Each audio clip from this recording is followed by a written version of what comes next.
अडीच वर्ष मुख्यमंत्री असताना घरामध्ये बसणारे उद्धव ठाकरे आता मारे भ्रष्टाचाराच्या विरोधामध्ये रस्त्यावर उतरत आहेत। उद्धव ठाकरेजी जनतेला या प्रश्नाचं उत्तर द्या की तुम्ही अडीच वर्ष मंत्रालयामध्ये फिरकला का नाही। विद्यमान मुख्यमंत्र्यांनी लोकायुक्तच्या कायद्यामध्ये मुख्यमंत्र्यांना समाविष्ट करण्याचा कायदा केला, त्या कायद्याला तुमच्या पक्षाने आणि तुम्ही विरोध का केलात?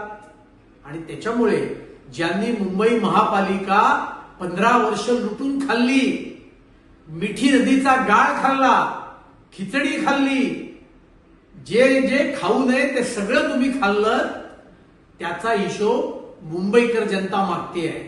आणि त्याच्यामुळे भ्रष्टाचाराच्या विरोधामध्ये उद्धव ठाकरे रस्त्यावर उतरत आहेत हे पाहून अख्खी मुंबईची जनता खदाखदा हसते, कारण बादशाह स्वतःच्या विरोधामध्ये रस्त्यावर उतरतोय हे जनता ओळखून आहे।